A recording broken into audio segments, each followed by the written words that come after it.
Sister ਜੀ ਕੀ ਨਾਮ ਹੈ ਤੁਹਾਡਾ? ਬ੍ਰਦਰ ਗਗਨਦੀਪ ਕੌਰ, ਕਿਸ ਜਗ੍ਹਾ ਦੇ ਰਹਿਣ ਵਾਲੇ ਤੁਸੀਂ? ਰੋਪੜ। ਤੁਸੀਂ ਆਪਣੀ ਗਵਾਹੀ ਦੇ ਵਿੱਚ ਦੱਸਿਆ ਕਿ 16 ਸਾਲ ਤੋਂ ਤੁਹਾਨੂੰ ਇਹ ਸਮੱਸਿਆ ਸੀ ਕਿ ਤੁਹਾਡੇ ਸਿਰ ਦੇ ਵਿੱਚ ਬਾਲਾਂ ਦੇ ਵਿੱਚ ਜੂਆਂ ਪਈਆਂ ਹੋਈਆਂ ਸੀਗੀਆਂ। ਹਾਂਜੀ। ਔਰ ਉਸ ਕਾਰਨ ਕੀ ਸਮੱਸਿਆਵਾਂ ਆਉਂਦੀਆਂ ਸੀ? ਕਿਉਂਕਿ ਤੁਸੀਂ ਦੱਸਿਆ ਕਿ ਇਹ ਤੁਹਾਨੂੰ ਸ਼ਰਮਿੰਦਗੀ ਲੱਗਦੀ ਸੀਗੀ, ਇਹ ਸ਼ਰਮਿੰਦਗੀ ਹੀ ਸੀ। ਔਰ ਇਸ ਸ਼ਰਮਿੰਦਗੀ ਦੇ ਕਾਰਨ ਕੀ ਤੁਹਾਨੂੰ ਸਮੱਸਿਆਵਾਂ ਆਉਂਦੀਆਂ? ਬ੍ਰਦਰ ਅਸੀਂ ਮਤਲਬ ਕਿ ਮੇਰੇ ਫਰੈਂਡਸ ਉਹ ਨਫ਼ਰਤ ਕਰਦੇ ਸੀ ਇਸ ਚੀਜ਼ ਤੋਂ, ਘਿਰਨਾ ਕਰਦੇ ਸੀਗੇ। ਮੇਰੇ ਰਿਲੇਟਿਵਸ ਵੀ ਉਹ ਮਤਲਬ ਨਫ਼ਰਤ ਕਰਦੇ ਸੀਗੇ, ਕਹਿੰਦੇ ਮਤਲਬ ਟੌਂਟ ਮਾਰਦੇ ਹੁੰਦੇ ਸੀਗੇ, ਕਹਿੰਦੇ ਵੀ ਸਾਡੇ ਵਿੱਚ ਜੂਆਂ ਪਾ ਦੇਂਗੀ ਤੂੰ।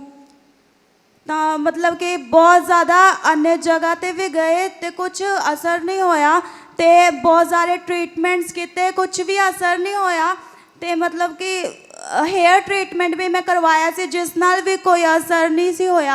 मैं बहुत ज़्यादा तंग सीगी, दुखी सीगी इस चीज़ तो कि परमेश्वर कि मैंने आज़ाद होना, कि मेरा मजाक बन रहा मैं भी, मैंने शर्मिंदगी तो आज़ाद करो। और सिस्टर कितनी एज है इस समय थोड़ी? ब्रदर 20 मैं कंप्लीट कर चुकी, 21 है हुण मेरी।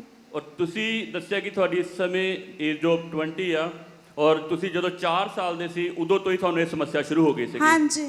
ਔਰ ਉਸ ਤੋਂ ਬਾਅਦ ਤੁਸੀਂ ਇਸ ਦੇ ਲਈ ਬਹੁਤ ਸਾਰੇ ਇਲਾਜ ਕਰਵਾਏ? ਹਾਂਜੀ। ਹੇਅਰ ਦਾ ਆਪਣਾ ਟ੍ਰੀਟਮੈਂਟ ਵੀ ਕਰਵਾਇਆ, ਹੋਰ ਬਹੁਤ ਸਾਰੇ ਇਲਾਜ ਕਰਵਾਏ, ਪਰ ਕੋਈ ਫਰਕ ਨਹੀਂ ਪਿਆ। ਹਾਂਜੀ। ਔਰ ਤੁਸੀਂ ਆਪਣੀ ਗਵਾਹੀ ਦੇ ਵਿੱਚ ਦੱਸਿਆ ਕਿ ਜਦੋਂ ਤੁਸੀਂ ਸਕੂਲ ਜਾਂਦੇ ਹੁੰਦੇ ਸੀਗੇ ਤਾਂ ਤੁਹਾਡੇ ਟੀਚਰ ਤੁਹਾਨੂੰ ਨੀਚੇ ਬਿਠਾ ਦਿੰਦੇ ਸੀਗੇ। ਹਾਂਜੀ, ਟੇਬਲਸ 'ਤੇ ਨਹੀਂ ਸੀ ਬਿਠਾਉਂਦੇ, ਉਹ ਅਲੱਗ ਬਿਠਾ ਦਿੰਦੇ ਸੀਗੇ, ਕਹਿੰਦੇ ਹੋਰ ਬੱਚਿਆਂ ਦੇ ਵਿੱਚ ਤੂੰ ਜੂਆਂ ਪਾ ਦੇਂਗੇ। ਉਹਨਾਂ ਨੂੰ ਇੱਦਾਂ ਲੱਗਦਾ ਸੀ ਕਿ ਮਤਲਬ ਵੀ ਅਸੀਂ ਆਪਣੇ ਸਿਰ ਦੀ ਕੇਅਰ ਨਹੀਂ ਕਰਦੇ। ਉਹ ਵੀ ਕਹਿੰਦੇ ਸੀਗੇ, ਕਹਿੰਦੇ ਤੁਸੀਂ ਮਤਲਬ ਆਪਣੇ ਸਿਰ ਦੀ ਸੰਭਾਲ ਨਹੀਂ ਕਰ ਸਕਦੇ, ਮਤਲਬ ਉਹ ਵੀ ਟੌਂਟ ਮਾਰਦੇ ਸੀਗੇ, ਹੱਸਦੇ ਸੀਗੇ ਟੀਚਰਸ ਵੀ। ਔਰ ਉਸ ਤੋਂ ਬਾਅਦ ਤੁਸੀਂ ਦੱਸਿਆ ਕਿ ਤੁਸੀਂ ਇਸ ਚੀਜ਼ ਤੋਂ ਇੰਨੇ ਜ਼ਿਆਦਾ ਪਰੇਸ਼ਾਨ ਹੋ ਚੁੱਕੇ ਸੀਗੇ, ਤੁਹਾਨੂੰ ਇਸ ਦਾ ਸਮੱਸਿਆ ਦਾ ਕੋਈ ਹੱਲ ਨਹੀਂ ਮਿਲ ਰਿਹਾ ਸੀ। ਹਾਂਜੀ। ਫਿਰ ਤੁਹਾਨੂੰ ਅੰਮ੍ਰਿਤ ਸੰਧੂ ਮਿਨਿਸਟਰੀ ਔਰ ਚਰਚ ਦੇ ਬਾਰੇ ਕਿਸ ਤਰ੍ਹਾਂ ਪਤਾ ਲੱਗਿਆ? ਬ੍ਰਦਰ ਮੈਂ 2020 ਦੇ ਵਿੱਚ ਮਸੀਹ ਦੇ ਵਿੱਚ ਆਈ ਹਾਂ। ਉਸ ਤੋਂ ਬਾਅਦ ਮੈਂ ਇੰਨਾ ਜ਼ਿਆਦਾ ਮੈਨੂੰ ਮਸੀਹ ਬਾਰੇ ਨਹੀਂ ਪਤਾ ਸੀਗਾ। ਮੈਂ ਵਚਨ ਦੀ ਮੇਰੇ ਅੰਦਰ ਭੁੱਖ ਸੀ ਕਿ ਮੈਂ ਵਚਨ ਸਿੱਖਣੇ ਆ, ਤਾਂ ਮੈਂ ਔਨਲਾਈਨ ਮਤਲਬ ਇਹਨਾਂ ਦੀ ਵੀਡੀਓ ਇੱਕਦਮ ਹੀ ਆਈ ਸੀਗੀ ਮੇਰੇ ਕੋਲ ਫਸਟ ਟਾਈਮ। ਮੈਂ ਔਨਲਾਈਨ ਦੇਖਣਾ ਸਟਾਰਟ ਕੀਤਾ, ਮਤਲਬ ਮੈਂ ਪ੍ਰੀਚਿੰਗ ਸੁਣਨੀ ਸਟਾਰਟ ਕੀਤੀ ਸੀਗੀ। ਫਿਰ ਮੈਂ ਕਾਫੀ ਵੀਡੀਓਜ਼ ਵੀ ਦੇਖੀਆਂ ਟੈਸਟੀਮਨੀਜ਼ ਦੀਆਂ, ਫਿਰ ਮੇਰਾ ਵਿਸ਼ਵਾਸ ਹੋਰ ਜ਼ਿਆਦਾ ਮਜ਼ਬੂਤ ਹੁੰਦਾ ਗਿਆ। ਔਰ ਤੁਸੀਂ ਆਪਣੀ ਗਵਾਹੀ ਦੇ ਵਿੱਚ ਦੱਸਿਆ ਕਿ ਤੁਸੀਂ ਆਨਲਾਈਨ ਮੀਟਿੰਗਸ ਨੂੰ ਅਟੈਂਡ ਕਰਨਾ ਸ਼ੁਰੂ ਕੀਤਾ, ਪਰਮੇਸ਼ਵਰ ਦੇ ਵਚਨ ਨੂੰ ਸੁਣਨਾ ਔਰ ਉਸ ਨੂੰ ਮੰਨਣ ਕਰਨਾ ਸ਼ੁਰੂ ਕੀਤਾ। ਔਰ ਤੁਸੀਂ ਆਪਣੀ ਗਵਾਹੀ ਦੇ ਵਿੱਚ ਦੱਸਿਆ ਕਿ 28/7/2021 ਨੂੰ ਬੁੱਧਵਾਰ ਵਾਲੇ ਦਿਨ ਤੁਸੀਂ ਆਨਲਾਈਨ ਮੀਟਿੰਗ ਦੇਖ ਰਹੇ ਸੀਗੇ ਔਰ ਪਰਮੇਸ਼ਵਰ ਦੇ ਦਾਸ ਨੇ ਪਵਿੱਤਰ ਆਤਮਾ ਦੀ ਅਗਵਾਈ ਦੁਆਰਾ ਘੋਸ਼ਣਾ ਕੀਤੀ ਕਿ ਕਿਸੇ ਦੇ ਸਿਰ ਦੇ ਵਿੱਚ ਜੂਆਂ ਤੇ ਲੀਖਾਂ ਦੀ ਸਮੱਸਿਆ ਹੈ, ਇੱਕ ਸ਼ਰਮਿੰਦਗੀ ਹੈ। ਤੁਸੀਂ ਆਪਣੀ ਗਵਾਹੀ ਦੇ ਨਾਲ ਵਾਪਸ ਆ ਰਹੇ ਹੋ। ਹਾਂਜੀ। ਤੁਸੀਂ ਪੂਰੇ ਵਿਸ਼ਵਾਸ ਦੇ ਨਾਲ ਇਸ ਵਰਡ ਨੂੰ ਰਿਸੀਵ ਕੀਤਾ। ਹਾਂਜੀ ਬ੍ਰਦਰ। ਆਪਾਂ ਇਸ ਵੀਡੀਓ ਕਲਿੱਪ ਨੂੰ ਦੇਖਾਂਗੇ।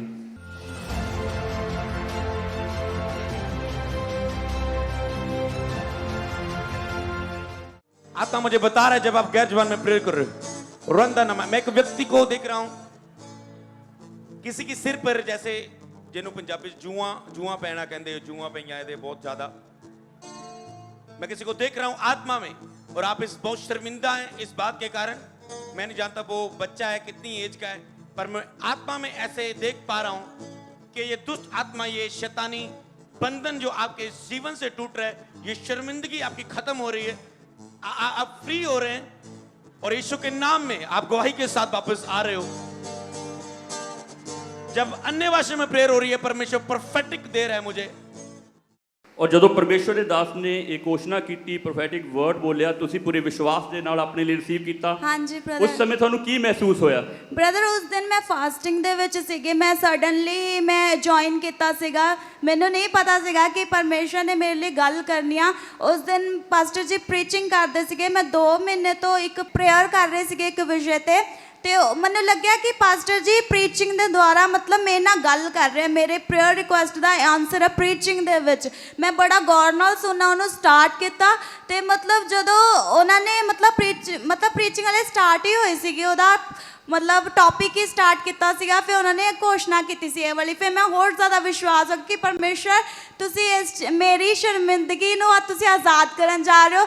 ਮੈਂ ਬਹੁਤ ਮਤਲਬ ਵਿਸ਼ਵਾਸ ਨਾਲ ਉਸ ਨੂੰ ਰਿਸੀਵ ਕੀਤਾ, ਅਤੇ ਉਸ ਦਿਨ ਮੈਂ अन्य ਭਾਸ਼ਾ ਦੇ ਨਵੇਂ ਵਰਡਸ ਨੂੰ ਰਿਸੀਵ ਕੀਤਾ। ਮੈਂ ਆਤਮਾ ਦੇ ਨਾਲ ਵੀ ਉਸ ਦਿਨ ਭਰ ਗਈ ਸੀਗੀ। ਜ਼ੋਰ ਦੇ ਨਾਲ ਤਾਰੀਫ ਕਰਾਂਗੇ। ਹੁਣ ਸਿਸਟਰ ਆਪਣੀ ਉਸ 16 ਸਾਲ ਦੀ ਸਮੱਸਿਆ ਤੋਂ ਤੁਸੀਂ ਪੂਰੀ ਤਰ੍ਹਾਂ ਨਾਲ ਆਜ਼ਾਦ ਹੋ ਚੁੱਕੇ ਹੋ। ਹਾਂਜੀ ਬ੍ਰਦਰ। ਹੁਣ ਕਿੰਨੇ ਟਾਈਮ ਤੋਂ ਤੁਸੀਂ ਬਿਲਕੁਲ ਫ੍ਰੀ ਹੋ? 2 ਮਹੀਨੇ ਤੋਂ ਬ੍ਰਦਰ। 2 ਮਹੀਨੇ ਤੋਂ ਆਪਣੀ 16 ਸਾਲ ਦੀ ਜੂਆਂ ਦੀ ਸਮੱਸਿਆ ਤੋਂ ਪੂਰੀ ਤਰ੍ਹਾਂ ਆਜ਼ਾਦ ਹੋ ਚੁੱਕੇ ਆ। ਆਪਾਂ ਪਿਕਚਰ ਦੇ ਸਕਦੇ ਆ, ਪਹਿਲਾਂ ਵਾਲੀ ਔਰ ਬਾਅਦ ਦੇ ਵਾਲੀ ਵੀ।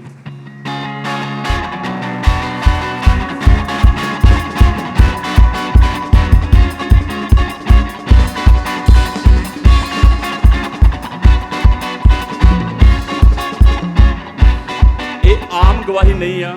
ਤੁਸੀਂ ਸੋਚ ਸਕਦੇ ਹੋ ਕਿ 16 ਸਾਲ ਤੋਂ ਇਸ ਸਿਸਟਰ ਨੂੰ ਜਿਸ ਸ਼ਰਮਿੰਦਗੀ ਨੇ ਘੇਰਿਆ ਹੋਇਆ ਸੀਗਾ, ਜਦੋਂ ਪਰਮੇਸ਼ਰ ਨੂੰ ਜਾਣਿਆ, ਉਸ ਦੇ ਵਚਨ ਨੂੰ ਜਾਣਿਆ, ਫਿਰ ਉਸਨੇ ਆਜ਼ਾਦ ਕੀਤਾ। ਕਿਉਂਕਿ ਬਾਈਬਲ ਦੇ ਵਿੱਚ ਲਿਖਿਆ, ਪਰਮੇਸ਼ਰ ਕਹਿੰਦਾ ਜਿੰਨੇ ਰੋਗ ਮੈਂ ਮਿਸਰੀਆਂ ਦੇ ਉੱਤੇ ਭੇਜੇ, ਅਗਰ ਤੂੰ ਮੇਰੇ ਉੱਤੇ ਭਰੋਸਾ ਰੱਖੇਗਾ, ਮੇਰੇ ਉੱਤੇ ਵਿਸ਼ਵਾਸ ਕਰੇਗਾ, ਮੈਂ ਉਹਨਾਂ ਵਿੱਚੋਂ ਇੱਕ ਵੀ ਤੇਰੇ ਉੱਤੇ ਨਹੀਂ ਭੇਜਾਂਗਾ। ਕਿਉਂਕਿ ਬਾਈਬਲ ਦੇ ਵਿੱਚ ਲਿਖਿਆ, ਧੰਨ ਆ ਉਹ ਲੋਕ ਜੋ ਯਹੋਵਾ ਦੇ ਉੱਤੇ ਭਰੋਸਾ ਰੱਖਦੇ ਆ, ਉਹ ਲੋਕ ਜਿਨ੍ਹਾਂ ਨੇ ਯਹੋਵਾ ਨੂੰ ਆਪਣਾ ਉਧਾਰਕਰਤਾ ਗ੍ਰਹਿਣ ਕੀਤਾ। ਇਸ ਭੈਣ ਨੇ ਦੱਸਿਆ ਕਿ ਇਹ ਪਹਿਲਾਂ ਨਹੀਂ ਸੀ ਵਚਨ ਨੂੰ ਜਾਣਦੇ, ਇਹਨਾਂ ਨੂੰ ਨਹੀਂ ਸੀ ਪਤਾ, ਪਰ ਜਦੋਂ ਇਹਨਾਂ ਨੇ ਪਰਮੇਸ਼ਰ ਨੂੰ ਜਾਣਿਆ ਔਰ ਵਚਨ ਨੇ ਇਹਨਾਂ ਨੂੰ ਆਜ਼ਾਦ ਕੀਤਾ, ਅੱਜ ਇਹ ਆਪਣੀ ਗਵਾਹੀ ਦੇ ਨਾਲ ਖੜੇ ਆ। ਜ਼ੋਰ ਦੇ ਨਾਲ ਤਾਰੀਫ ਕਰਾਂਗੇ ਦੋਦੇ ਪਰਮੇਸ਼ਰ ਦੀ।